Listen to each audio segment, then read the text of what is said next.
Is your business protected against the threat of malicious litigation and frivolous lawsuits? Are you sinking company profits into marketing campaigns that do nothing to contribute to the growth of your business?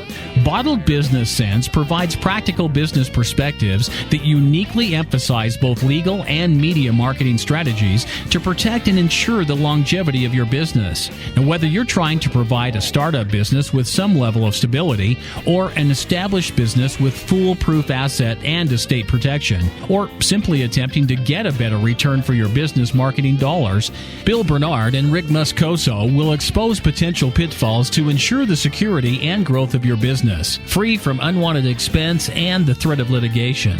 You'll learn how to implement marketing and protection tools equal to those used by today's most successful corporations. Let's join Bill and Rick for today's Bottled Business Sense show. Good morning, everyone. Today is Tuesday at 10 a.m. here on the Bottled Business Sense Show. I'm Rick Moscoso, one of your co-hosts, and I want to welcome all our viewers and listeners out there to the show today. Hope everyone had a prosperous week. We are a simulcast show that where we talk about marketing and legal topics in regards to your small business. And, you know, Bill and I have been doing this for quite a while now, and we're very passionate about sharing this information with you on how to protect your business through Bill's expertise, how to market your business through my expertise, and just share these best practices with you so you can focus on what you love to do most, and that is to run your business efficiently and profitably. So Bill and I, like I said, Bill and I love to do this. We have a number of different topics that we've talked about in the past. You can always go to the bottlebusinesssenseshow.com website and queue up any topic related to marketing or to legal aspects of your business.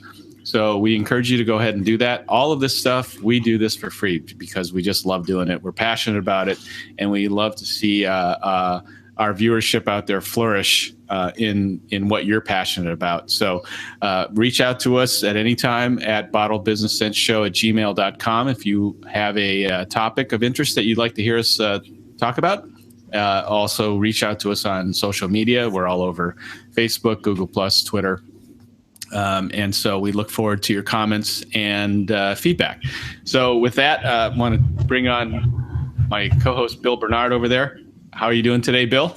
I'm doing great, Rick. Good morning to all our viewers and listeners. Great to be back for another show that really today is going to focus on the practical aspect of some of the everyday business concerns our entrepreneurs may have. And that is we're going to really talk about how to hire a business attorney. And I want to emphasize that much of what we're going to talk about today has to do with hiring any kind of an attorney. But since we gear our shows toward business and business owners, we're going to talk about a business attorney today, and we're going to talk about what you're going to be looking for in terms of a business attorney, why it's important to have one on board for your business, and the questions that you should be aware of in order to properly interview an attorney that's going to be able to suit the specific needs that you have.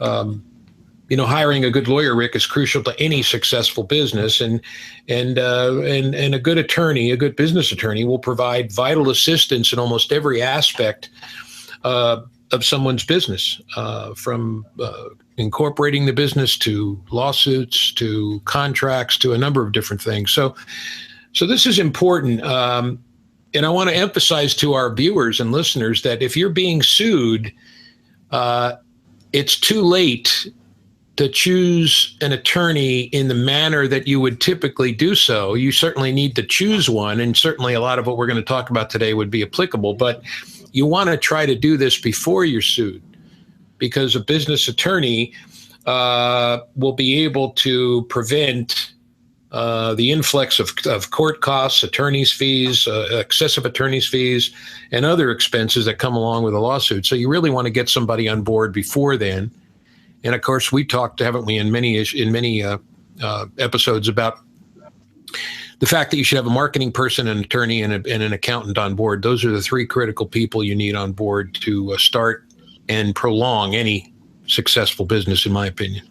Yeah, I mean, we've talked about this in the past, and Bill is all about proper preparation, not reactive type of legal help. Although he does that in certain instances if you're in that situation. But we've always promoted being prepared, having everything set up correctly. So should an event like this come about, then you're prepared. So, Bill, with all things being equal out there, there's a ton of attorneys, business attorneys that we have that we can Google, we can pull up.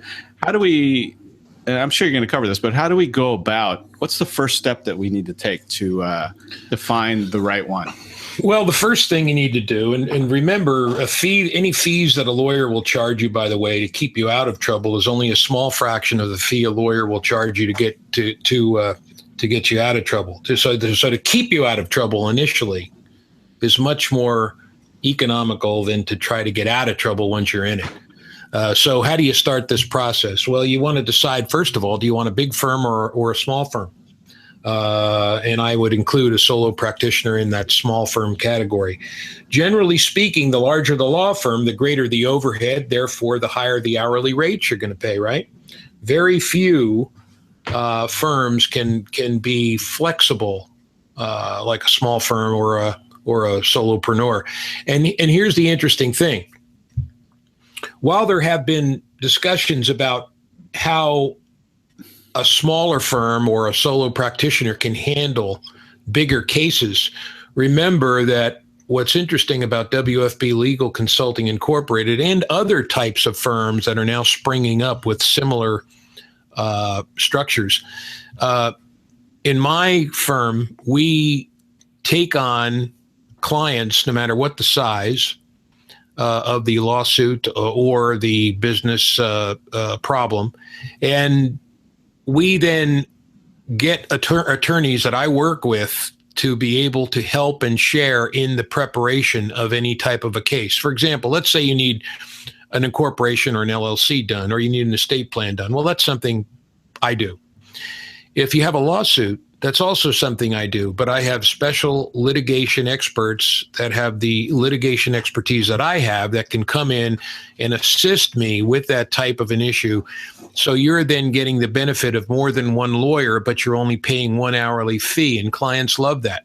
So let's say you're being charged, and I'll pull a number out, $400 an hour, and you have 2 or 3 lawyers now billing you for your litigation issue. Let's say it's a litigation issue. You're paying $400 an hour for 3 lawyers. You're not paying $400 an hour per lawyer, and you're not getting billed twice by that lawyer or some other lawyer that's working with me for the same thing that's being done on your case. So if you have a set of interrogatories or a deposition to go to, you might have 1 or 2 lawyers defending you at that deposition or preparing those interrogatories, but you're going to be billed once, 1 hourly fee for each hour that you're charged. So one lawyer may do the interrogatories, another lawyer may do the request for production, but we're all on board as a team, much like a larger law firm would be, but we're charging you rates that are a lot less than larger law firms, and it's more economical and beneficial for you because you're getting a better value for paying the same hourly fee for more than one lawyer, just like you would in a big firm.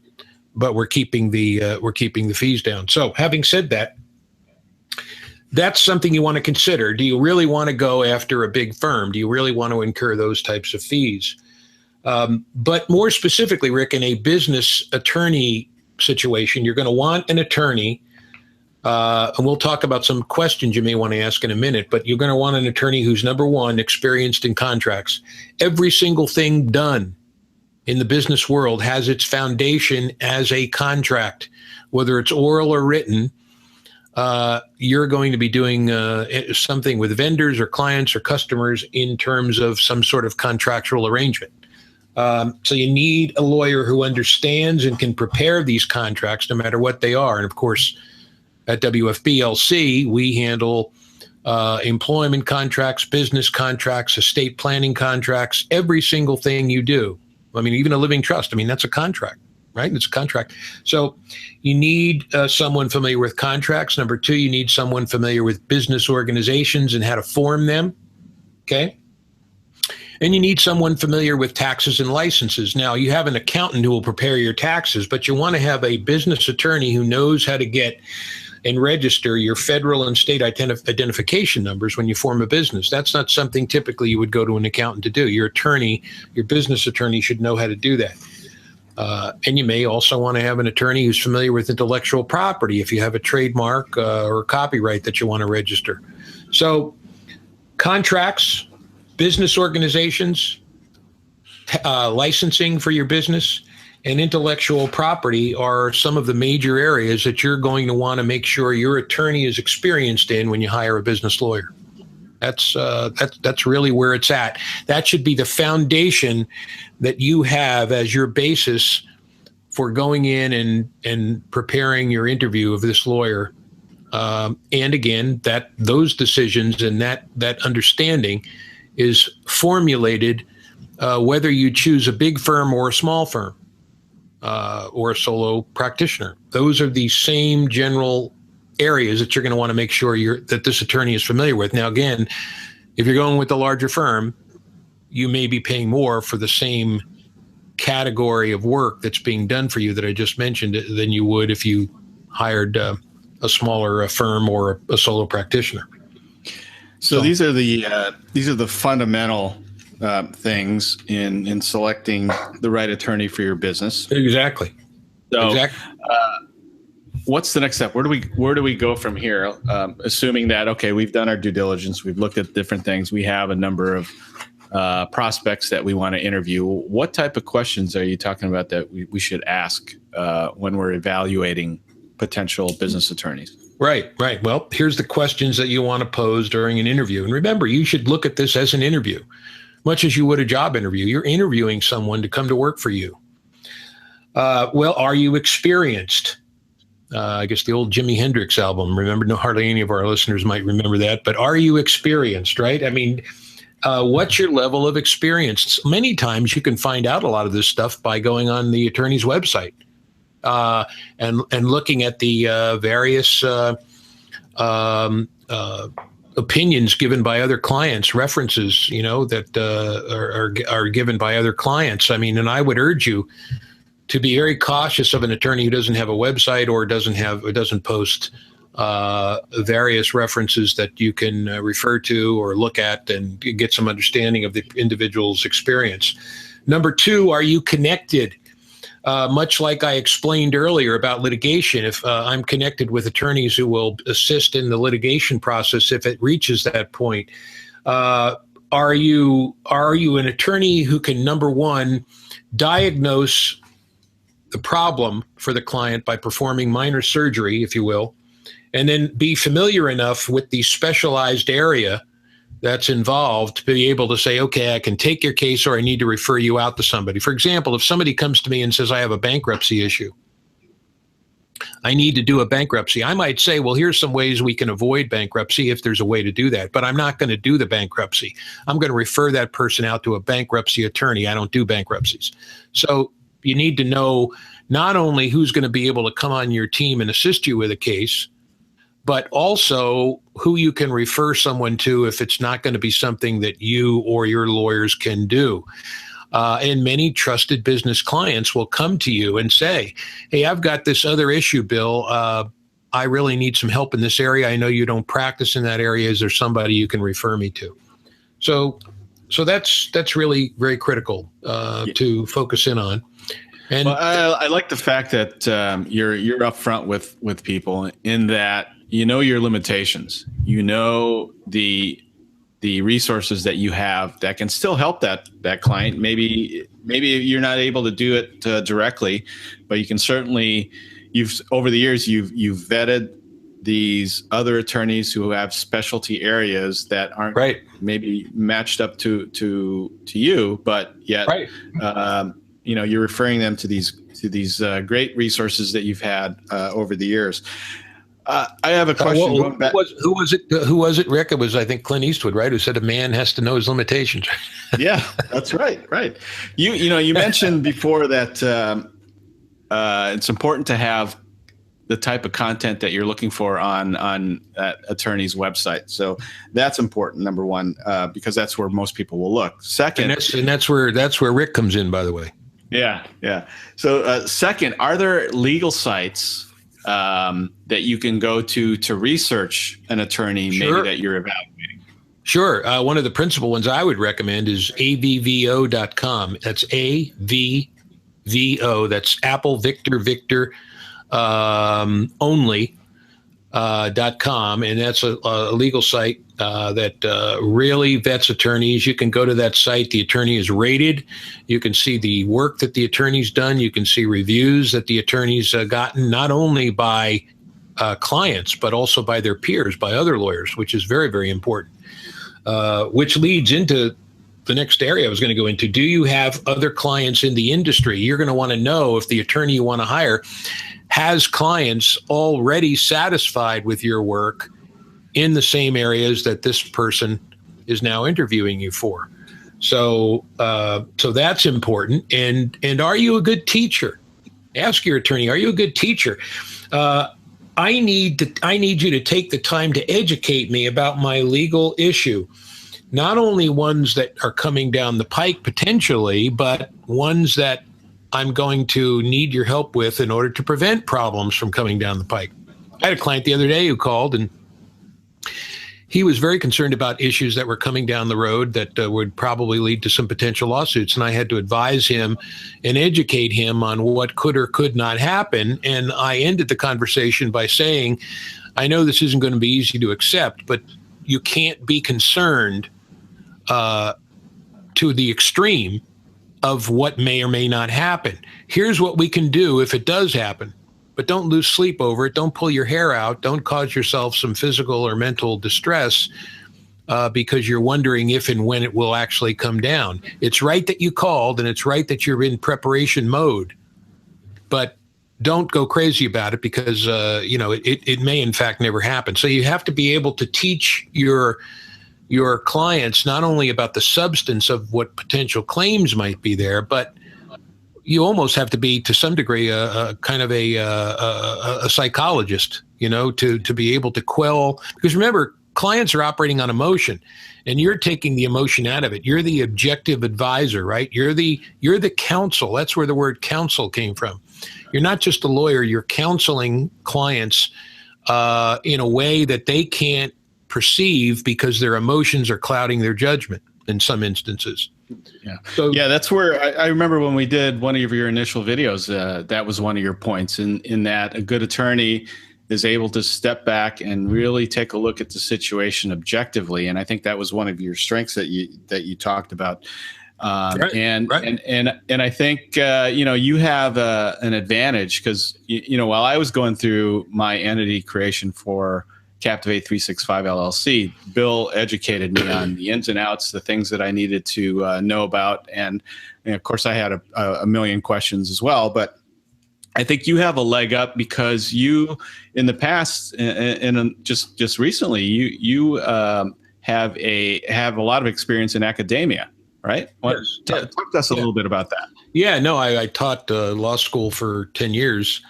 Many business classes in law school, as well as criminal law, actually, because I started out many years ago as a DA. But having said that, there's not a lot of lawyers, and there's no way to say this without sounding like I'm trying to toot my own horn, but you very rarely see lawyers experienced for 30 years or so in litigation and business issues also be full-time professors or part-time professors at a law school, because some usually take the academic route and others take the actual practice or litigation route. And I've always loved that. I've loved doing it. But a perfect segue into the show. That's why we do the show. It's a way of teaching people something, giving them free information so they have a better foundation upon which to operate when they move forward with their business. But that brings up something else that's very important to ask an attorney, Rick, and that is, not just are you a good teacher, but will you be flexible in your billing? This is something I touched upon at the beginning of the show, and I said larger firms don't always do this. Many lawyers, for example, will charge a one-time flat fee for forming a business, a corporation, or an LLC.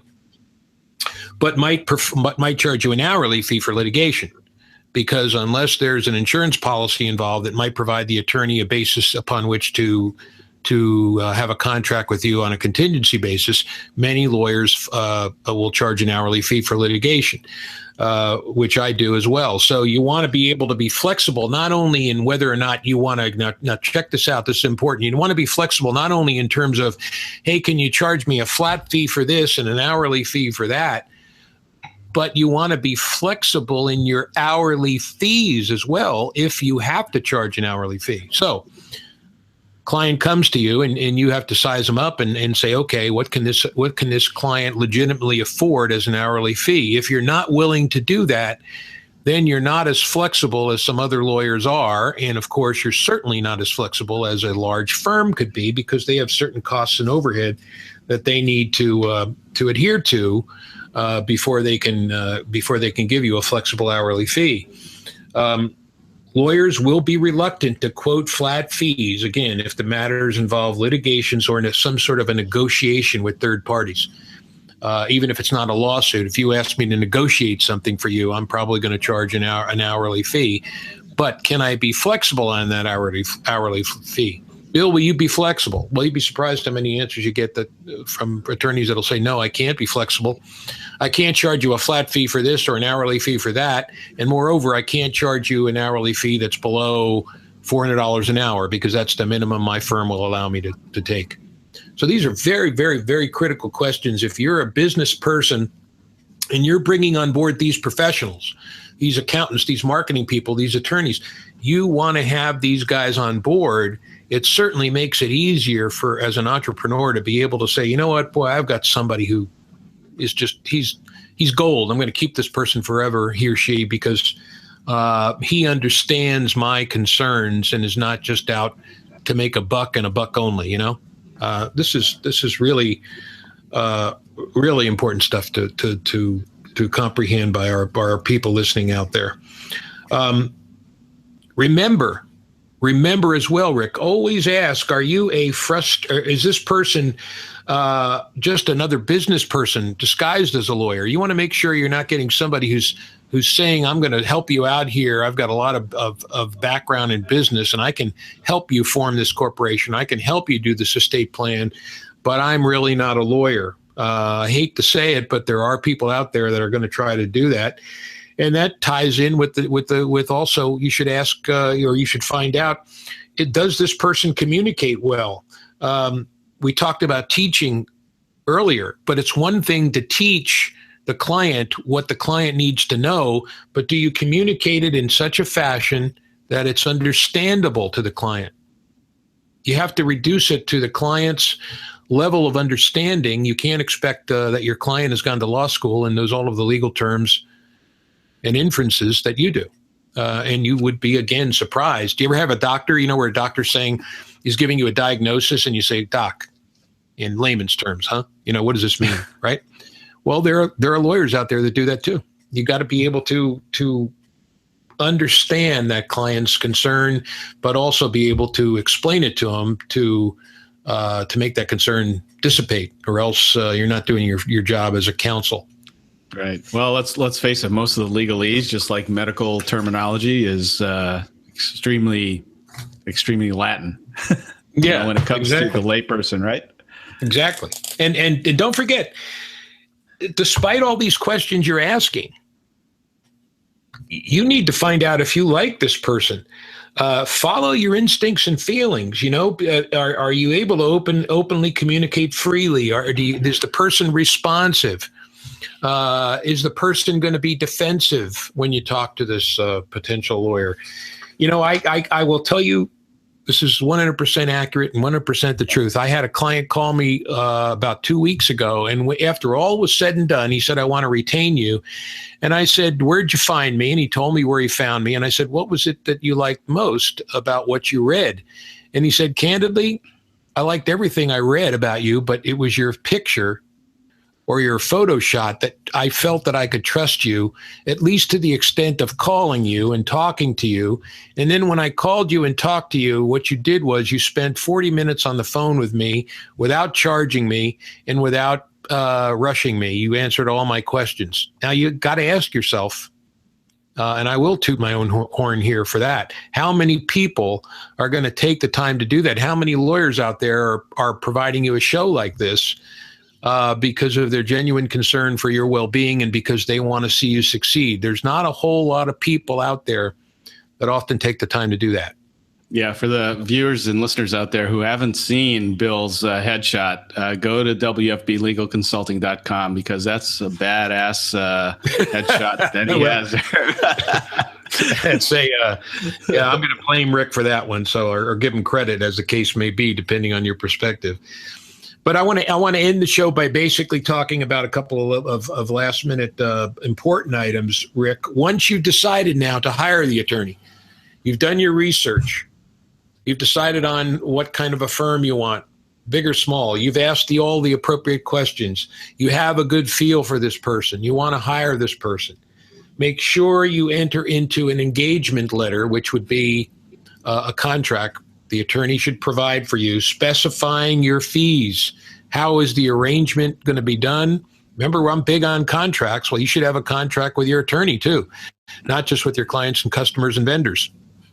Make sure you know the flexibility that the attorney is willing to commit to, and make sure that it's documented in that agreement. Make sure what the increments of time are. So if an attorney is charging you hourly, what does that mean? Well, if he charges you $400 an hour, for example, right, then $400 an hour times 0.1 is $40. So if you're making a phone call, how much will you charge me for a phone call?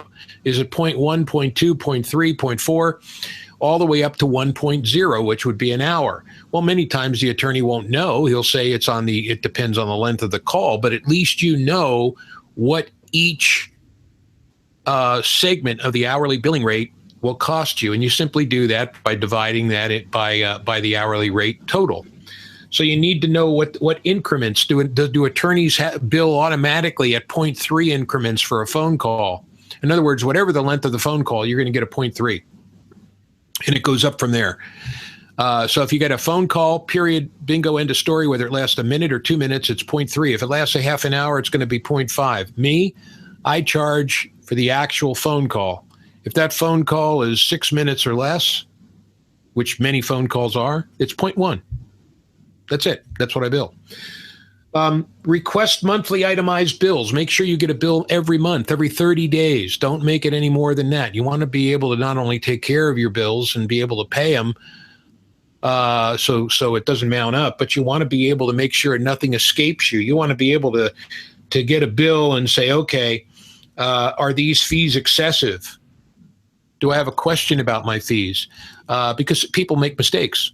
They're only human. So you want to be able to do it in shorter increments of time so you can keep a handle on what's going on. And then finally, Rick, be prepared. Before you meet with your lawyer or call your lawyer, have any documents or questions that you want to address written down. Because let's say you have a meeting with me and you come into my office and it would be a half an hour meeting if you had all the documents that you wanted me to address in tow. And you explained them to me and you forwarded them to me. Well, that's a lot different than coming in and saying, okay, here's a ton of documents that you haven't seen, Bill. I need you to review them. Well, that meeting's going to take a lot longer than if you had explained it to me by way of an email, for example. Now, there are certain situations you can't do that. You have to forward the attorney documents and he has to bill you for reviewing them beforehand. But why have an attorney not be able to address your questions at the actual meeting? You want to get him stuff ahead of time, right? You want to make sure he's as prepared for the meeting as you have an obligation to be. Both of you need to be prepared for the meeting. And refrain from calling your lawyer 100 times a day. Look, I don't typically charge my clients for phone calls. I charge other attorneys. When I talk to other attorneys on behalf of my client, I have obviously charge. But I don't typically charge my clients for phone calls unless it's a conference that usually goes maybe 45 minutes or more. Then I'll charge them for the phone call. But typically, everyday phone calls, I don't charge them. Don't take advantage of that. But also be aware that not a lot of attorneys don't do that. So they're going to charge you every time they call you, and you don't want to be calling your attorney 100 times a day. And then finally, meet with your lawyer regularly. Don't postpone stuff. Meet with your lawyer regularly, even if it's just an email. Here's what's going on in my business. And tell your lawyer that he should feel free to communicate with you regularly. Keep ahead of the curve. Right? The whole goal here is to what, Rick? Keep you off the courthouse steps, not wait until you're walking up those steps. So this is important stuff. When you're hiring a lawyer, it's as important as when you're hiring any employee for your business. You need to make sure you get the right one, and you need to make sure that person's on board from the get-go. Right. In the rare instance, and I'm sure this doesn't happen with you often, or if at all, but how do you handle a business relationship with a client and you see that it's not working out? If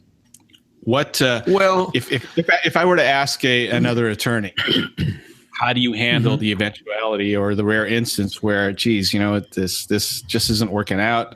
It's just not working out. How do you handle that? That's a good question. In my engagement letter, which is the contract that I give my clients to sign, there is a specific paragraph in there that says, number one, I can terminate the relationship at any point in time when I feel you're not cooperating.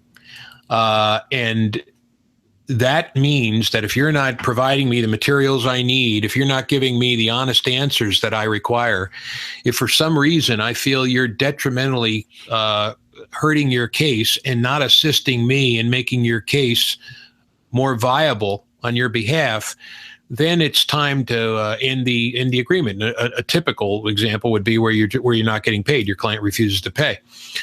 So there's one of two ways of doing that: terminating the relationship, and that's the end of the story, by sending them the appropriate letter and documenting it. Or if you're already involved in litigation, there's two ways of doing it. If you're already appeared in court, that judge expects you to be that person's lawyer, unless the client signs a substitution of attorney, which is a document you file with the court, meaning that he has a new attorney in your place, or he's going to represent himself or herself instead of you. If the client won't do that, then you have to file what's called a motion for withdrawal, and indicate in the pleading to the court why you need to withdraw as that person's attorney. That happens when you're involved in litigation. If it's a strict business situation where you're doing contracts or where you're preparing documentation, then you need to fulfill what you've already pledged to do. But at the end of that, before you go on to something new, you need to just advise in writing the client that this is not working out. So it could be anything from an emotional blow up from a client who's just not responsive because he or she doesn't hear what they want to hear as opposed to the way the situation actually is, or it could be because it's a non-payment of a bill or some other issue. But it's provided for generally in the engagement letter that you have signed with a client. Awesome. Well, that's great advice as you as a potential person who is looking to hire a business attorney. These are great tips. Great advice in evaluating and vetting the right business attorney that's right for your situation. Right. Bill's all about early preparation. So, he's a great educator, a ton of resources. He's got a lot of experience, and he's happy to answer any questions that you might have regarding evaluating an attorney. And hopefully, you'll retain Bill if you find yourself in that situation. So, Bill, what's the best way for listeners out there to get a hold of you? Well, you can always get a hold of me by way of my website. Excuse me. And that would be WFBLegalConsulting.com. My email is bill@WFBLegalConsulting.com. And my phone numbers are both 949 area code 413-6535 and 698-6222. And of course, I've got Facebook page. I've got a LinkedIn page. You can also check me out at avvo.com, and you can see my ratings and also my reviews. And you can even see reviews on my actual personal website. So we're there if you need us. And I have a team of lawyers who are also willing to come on board should the worst happen and you get involved in litigation. But always our goal is to try to prevent that. And I really hope from a practical standpoint, this has been helpful, because whatever you do, our goal for this show is not to get this out there for everybody to say, okay, I'm going to hire Bill Bernard, but to hire a business attorney that you trust, because you need one for your business. I can't emphasize that enough. Yeah, that's great. Well, I appreciate the feedback, Bill, and the great tips and tricks here on how to evaluate the right business attorney for you. And folks, go to Bill's website at WFBLegalConsulting.com and take a look at that awesome headshot, because that in itself will give you all the reason why you should hire Bill. Remember that he said that, folks, not me. Okay. All right, viewers and listeners out there, thanks for joining us again on the Bottle Business Sense Show. We'll be back again next week at 10 a.m. on Tuesday. Thanks for joining us. Guys, have a great day. Take care and be prosperous, everybody. Bye-bye.